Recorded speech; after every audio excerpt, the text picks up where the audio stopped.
Ko'pchilik biladi, biz shogirdlik kursini yo'lga qo'yganmiz. Nazariy darsimiz tugab, uje amaliyga boshladik. Hop, qo'limizdan kelgancha stend yasaganmiz, o'zimiz bilganimizcha. Hop, bu yerda nimalar bor? Cobalt tablo, korobka miya, bortoviy kompyuter и motor kompyuter. Hop, bu bizda shunaqa holatda, misol uchun mashina bo'lmasa ham bolalar bemalol programma yozib, diagnostika qilib, xullas hammasini mana shu настольный stendda o'rgansa bo'ladi. Yana qo'shimchasiga bizda har xil miyalar bor. Endi shu o'zimizga Chevroletlarga to'g'ri keladigan miyalar. Hop, bular nima qilamiz? Biz spesial programma yozib, uxlatib uyg'otamiz. Chunki ko'pchilik ustalar biladi, praktik yozayotgan paytda motor kompyuter uxlab qoladi. Qarshiliklar bilan ishlash. Endi bu ham bilganimizcha, qo'limizga kelgancha. Hop, yana nima bor? Tak.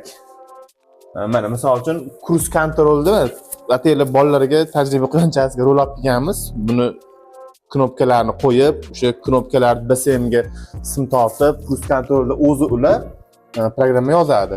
Endi kelajakda xudo xolasa Cobalt zamok zasholkasini olib kelib, shu programmani kalit o'qitish. Xullas, qo'limizdan kelgancha professional darajada full etapda xudo xolasa o'tishga harakat qilyapmiz. Agarda kimdadir shu malakamni oshiraman yoki shu sohaga qiziqsa, bemalol bizga murojaat qilsa ham bo'ladi.